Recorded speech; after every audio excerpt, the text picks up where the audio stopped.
Please, ladies and gentlemen, welcome Theaster.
I think when I was driving over, we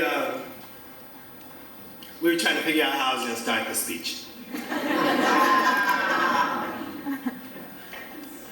And I'm usually the first one on the dance floor.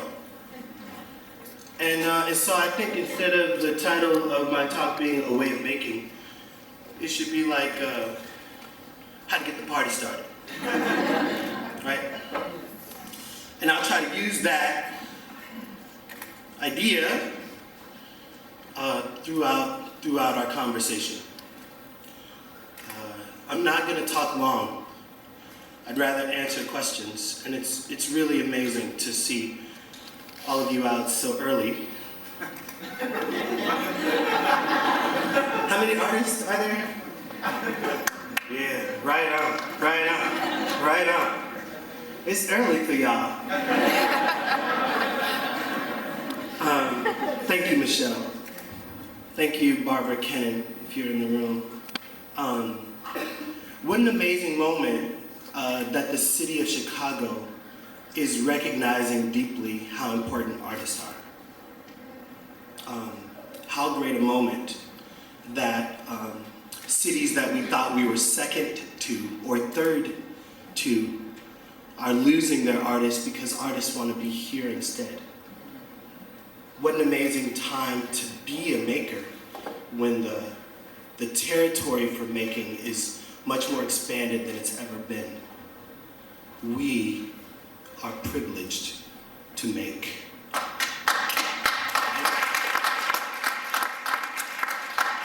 And, you know, I have some slides. I've done some things, but we at home, and I feel like we probably should take this 45 minutes, hour, to actually talk shop a little bit, that we might push things forward, because possibility is one thing, but then our willingness to have the courage necessary and devote the energy and focus necessary to turn possibility into things that actually live, sometimes in the face of tremendous opposition, requires real talk. That an MFA by itself or a BFA by itself just doesn't mean anything. And that what they're not teaching us in school or what we're not learning is that art is still about something that comes from our hearts, that it is not a business, and that if we treat it like a business and the business isn't working, we will stop making. Right? And that the best way to ensure a sustained art practice is to make because you believe in making. Right? And so I feel like the images that I'll show you, while they might have this name or that name, what you're looking at is an accumulated set of years of constantly looking at people saying, no, these things can't be done, and just acting naive enough that I would devote an unthinkable amount of time trying to figure out how to make these projects work. That today it sounds like a bunch of awards and an opportunity on a television show. But it was not always that. That I see my friends who were with me at Lil Street making pots in 2003 and 4. That I see my friends who were with me at the Hyde Park Arts Center when I had my show on Yamaguchi in 5, 6, 7. That I see friends that worked with me at the Transit Authority when I was just a bureaucrat and a potter as a hobby. That I see friends from the University of Chicago who are with me now, who have had to reckon with my seemingly zany ideas that remain uncomfortable for lots of people because they require not only imagination, but a tremendous amount of resource and a lot of hard thinking in ways that we don't think. And I've dealt with constant no's. No, that is not possible. No, that's not feasible. No, it's a waste of your time. No, it's an albatross. No, you're going to burn out. And all of those things are true. And it requires that we dig deeper and harder than anyone else to make the things that we believe in happen. And so I keep thinking about possibility and miracles, right? And that maybe a miracle is something like belief plus work. That I learned very, very early on that faith alone is dead. That faith without works, faith without action is nothing. And so for the South Side and the West Side, for our downtown, I have lots of hope, lots of faith, and then I'm still willing to roll my sleeves up very early in the morning and work till very late last night to have things manifest so that our city is much better than it was before. It's so nice to be home, you know, and to talk, to just talk straight talk. I feel so comfortable here. Like I feel like I'm surrounded by the clan. In the absence of museum opportunities, we make galleries in our apartments. We have temporary fairs. We have counter fairs to the major fairs. We invite each other over and we have grits. We try to make ways out of no ways. What do you do when there's just one art museum, one museum of contemporary art, one art institute of Chicago? What do you do when there's only 3 or 4 galleries in the city that you might want to be affiliated with, 7 total? What do you do when it seems like the opportunities as it relates to venues are limited in our city? And I think that the impulse in Chicago has been right, that you make space. You make space, and sometimes the space you make doesn't conform to the way that we think buildings should be used, but you make space anyway. You say to yourself, if there are no galleries, I'm gonna make a gallery. The challenge that we have in the city is that we gotta figure out how that impulse is rewarded, not reprimanded. Right? And so those are the kinds of conversations that I wanna have. If there's any value in a kind of leadership, if there's anything that I can do, it's to try to say yes more. That we should say yes more as makers, but also the principalities that govern our making have to be willing to say more. And if we are saying yes more things will happen. And so I think that in some ways, when I didn't have opportunities to show work in other places, I just kind of was like, all right, well, I'll dust off my living room and, I'll put a work up and sing a song and, invite a couple people out and see what happens. And that's what we've been doing on Dorchester. We've been cleaning up the buildings. The fact that they were abandoned, yeah, that's a beautifully poetic story, right? The fact that they're able to serve neighbors, amazingly wonderful, good community work.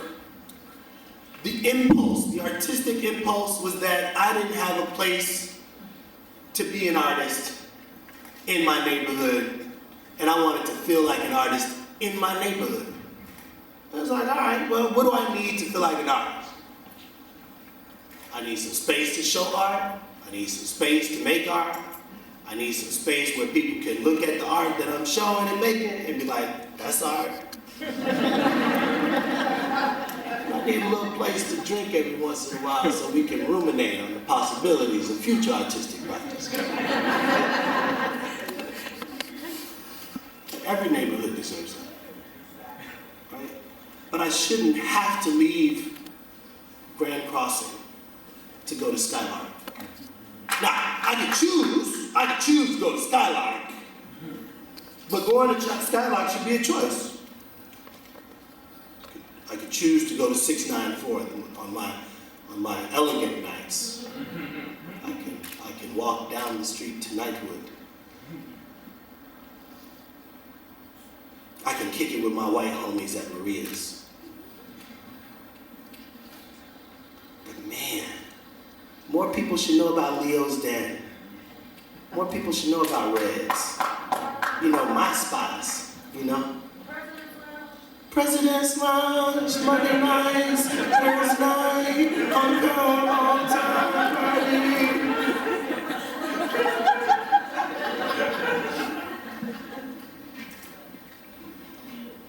This was my original building. This is where I lived on the block. Lived there for 5 years, went to Harvard, came back. My kitchen was a little wobbly. There were termites that had infested the building probably some years ago, but it didn't really matter. When I came back from Harvard, I had been living for a year on floors that were very straight, and I noticed that my floors were very crooked. Had a little cash in my pocket, and I thought, okay, I'm gonna pull the joist out, I'm gonna rehab the building, redo the kitchen, I'll be fine. They pulled the joist out, and I was like, man, that's a really pretty volume. You can see where the joist pockets are. Yeah. They took them out. Around the same time, you know, Linda Johnson Rice had given me these books from Johnson Publishing. Thank you, Linda. Hashay. Thank you, Linda. And I was determined to do really important things with these books immediately so that people wouldn't get mad at me for having this cultural legacy and not doing really smart things with them. And, you know, most of y'all have seen these buildings now, so I don't really want to talk a whole lot about them.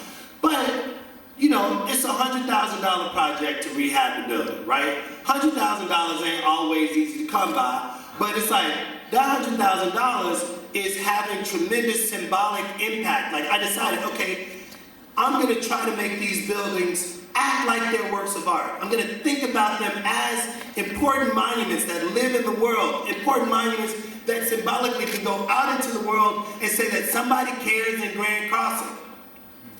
Now maybe if I could do that enough, you know, if I can like play with a couple buildings, have a couple things happen in the buildings, invite a few people over to the building, outsiders, insiders, you know, a whole congregation and medley of people, that interesting things might happen and the world might imagine something else happening in Grand Crossing besides what they think happens in Grand Crossing. That there was a time that I invited some of y'all over to my house, and y'all were like, can we meet at Park 52 instead? I ain't gonna call no names, but I see you. I bet your ass wanna come to my house now, don't you?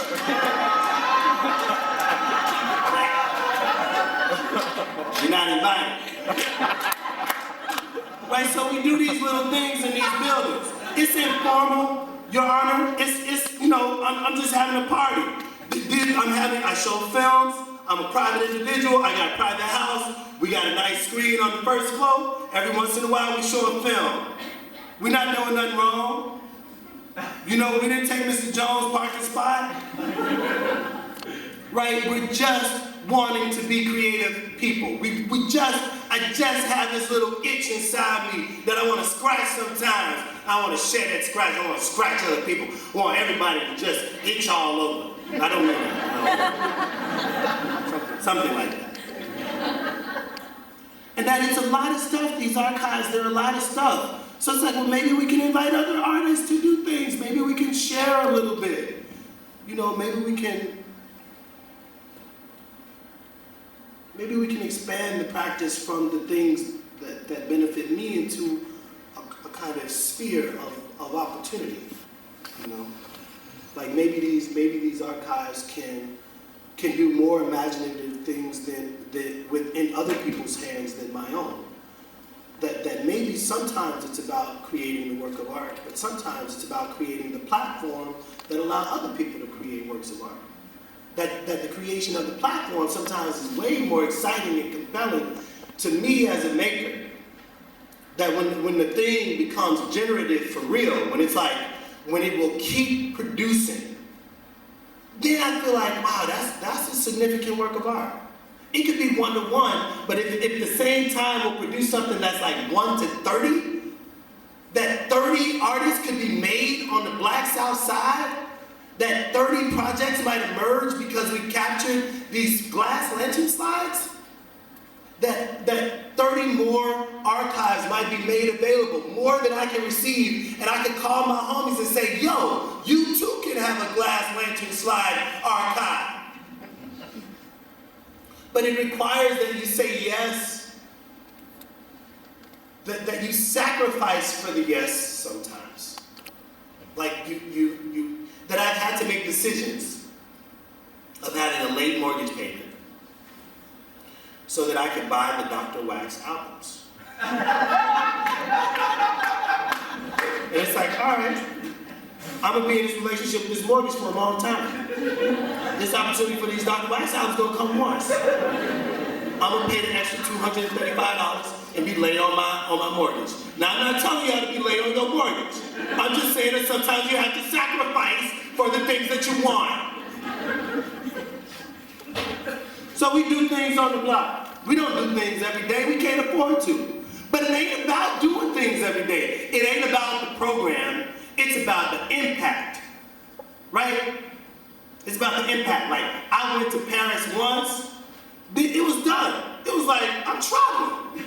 I was 19. I was like, I think I want to do this again, right? Nobody had to make a commitment to me and say, Theaster, every year, we're going to ensure that you go to Paris. And we're going to evaluate your excitement. We're going to ensure that your underservedness is clearly served. Young African-American conceptual planner, potter guy. That if we can figure out that it's not about the program, it's not about how much stuff we throw at people, that it's about like when we have that moment of hand-to-hand engagement with a young person, and they're saying, hey, I'm a creative person too, that you take the 5 minutes and you pour into their lives. You make them believe that what they carry, the little gem, little rough diamond in their souls is worth buffing. Right? That you just, it's like, oh yeah. Right? I'm watching these little kids, these young skateboarders with mohawks, skating down 69th and Dorchester. I'm like, what is going on? Who are these young brothers and sisters with mohawks on my block? And every once in a while, I just need somebody to say, yo, I got some congas. You want to play some congas?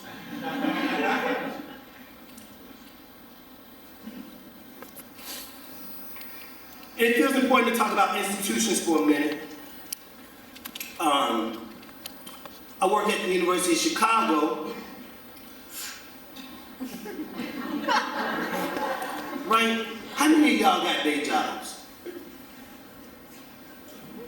Okay. Now, I'm not going to ask you to raise your hand, but how many of y'all like y'all day jobs? Oh, okay. The people who like it, raise your hands. The other people, I feel you. I like my day job. It's awesome. Okay, TV, can y'all just kind of pan in?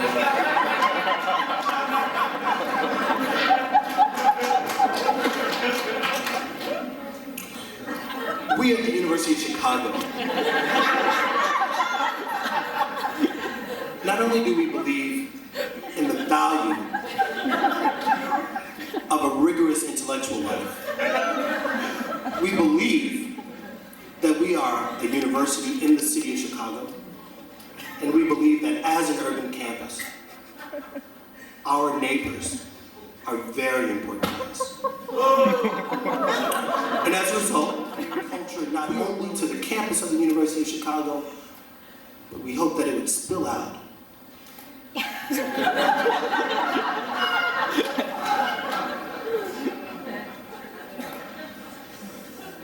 That what I'm most excited about, y'all, is that they gave me a platform much bigger than my own, where I could like work out these extremely difficult and nuanced relationships. That when the incubator was an abandoned building, and we first started the conversation about what might happen there, I knew all of the landmines. That if the university came in wrong, that it would continue to perpetuate this idea that all the university is preoccupied with is its own agenda. And so how can you expand the university's agenda in the same way that you expand housing policy, in the same way that you expand what might happen in the museum, in the same way that you expand what you do in your studio, in the same way that we expand how we live our lives so that more of the artful parts of our lives spill out with sincerity. Spill out. And it's this idea that we have the capacity not only to make, but to expand and to push. Super important. And so I simply asked the university to push a little bit, to push how we might be a real neighbor, really embedded. And what came out is the Arts Incubator, right? Fahim was one of our residents. His sister, Kathy Moussis, a Pilsner, now at Yale. Like Cecil McDonald was one, just got this like amazing CTA contract to do the 55th Street station. That like all of these things started to emerge because there was a platform. And that I could have been leveraging all of these great opportunities on Colbert for myself, y'all. But how bored would I be if I had to like keep all of these things to myself? I'm telling y'all, like we have to be willing to expand. Amazing things happen at the incubator. Like things happen, I don't even know that they're happening. Like I don't know what David Boykin is doing on Sunday. Like he's like Sonic Healing Ministries Storefront Church. David Boykin and whoever comes through open their doors on Sundays from 2 to 5 and kick it hard. Tamika Reed, First Mondays. I mean, it's like all the things I've ever wanted are now between 55th and 75th. And then I don't have to go to Pilsen anymore. And it's like taking a couple years to expand what I'm willing to think about.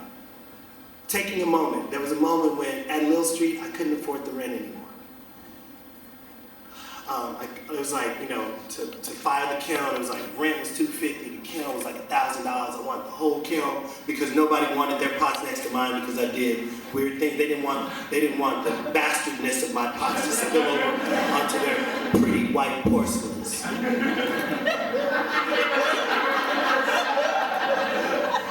Bet you want a little spill now. And so I had to like stop making pots for a while. It was a sacrifice. It was like, all right, I'm gonna step away from clay until I can build my own studio. It was like, I might not come to clay for a couple years. It's been 7 years since I've had my own pottery studio. But y'all, guess what? Oh, when I finish this studio, I'm gonna make me some pots. I went to Japan and I met this dude, he was like 65. I was like, and he was just learning, he was like, he could almost trim. And I was like, oh my God, what are you doing? He was like, oh, I'm the president of the water company, and for the next 10 years, I'm gonna be building my pottery studio. And I was like, oh. He was like, so when I retire at 75, I can be a full-time potter. Right? And it was like such a different sense of a notion of urgency and pace and how things come to fruition over time. And it was like, he was like place over time. And maybe that's what I feel about the incubator in Dorchester, that it's like, it's a slow bake. It's about what we can do over time, right? That cities don't change overnight. And if they do, you should be scared. But it's like, in this moment, with this like amazing nexus of things, what can we do over time? All right. There's this bank. I like banks. I like abandoned buildings. It's an abandoned bank. I like abandoned buildings and banks.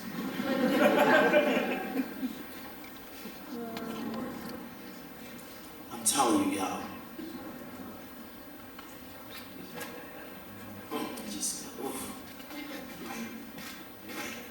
And I was saying last night to these like landmark people, hey, if this bank was on North Avenue, Damon, and Milwaukee, like that other bank on North Avenue, Damon, and Milwaukee, where the big Walgreens is now, that this bank and that bank were made by the same architects. They have the same architectural progeny. I don't know what that means, but it sounds good. They have the same architectural progeny. Lineage. Heritage. They're birthed of the same pen. Right? But the one over there benefits from historic tax credits, commercial tax credits, a very apt TIF, and a large corporation that wants to make sure that people can, get what they need when they leave a taco spot.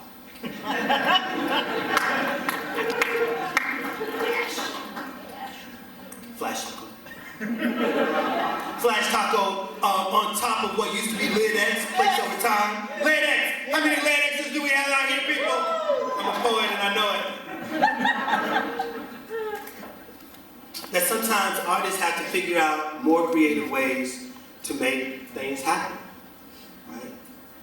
So I went in the bank, pulled some of the marble, cut down the marble, said to the world, look, this bank is important, and I want you to support it. And this world, it wants things in exchange for support. It wants favors, it wants things, It wants a shout out. Thank you, Mayor Emanuel, for supporting. Thank you, Ron, for helping me. Thank you, Andy Mooney, for this building. Shout outs. Thank you, City of Chicago. Thank you, Commissioner Boone, for your support. They were like, we'll give you the building for $1. Dummy. And then the work starts, you guys. Then that's when we need another kind of creativity, another kind of entrepreneurial willingness to dig down, go to the basement. Well, there's water, not fire, and take the water and make it rain. Make it rain. Make it rain.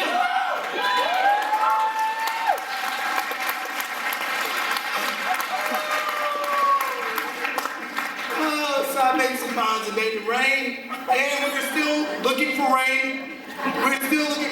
We're looking for about 2 million drops. Will you be a tiny drop? Can I ask each of you for $1? Help me make it rain. Make it rain. Make it rain.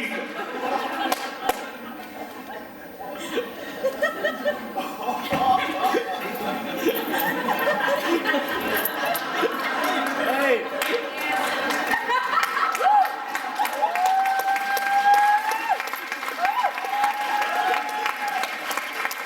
So I went down to the basement and I saw the fire of water, and I said to the water fire, please make some steam that you might vaporize into this world. Go out into the world, share your steam, the effervescence of culture and creativity. Make it rain. And the steam said, all I want in my few moments of life is to descend into the crisp air knowing that my little life would have renewed this beautiful building. And I said, steam, go into the world. Go into Crane's magazine. Go on to Colbert. Go back to the mayor. Go back to the deputy mayor. And the and make it rain. And the stage said yes. I'm gonna keep taking dollars. I'm trying to really make this good, y'all. And then I said to Linda Johnson Rice, Linda, I do believe I found a home for this great legacy of blackness. And she was like, just make me look good. You know, we cannot afford for this to fail. Okay. That it is for me a combination of things. That the real world is constantly informing what I make. That I accept that we're all being charged from the outside. But I feel like I want to have real responses sometimes and not just poetic responses. I don't want to paint a picture about a decayed bank. I don't want the bank to be decayed anymore.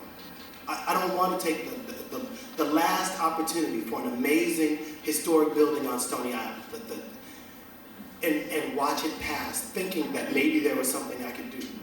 And today, I'm just less willing to say, man, somebody should do something about that. That's not good enough, y'all. That we have to be willing to pick up the phone and learn things that we don't know and call people and be a little bit uncomfortable so that the things that we believe in manifest the way we want them to. That it's not just...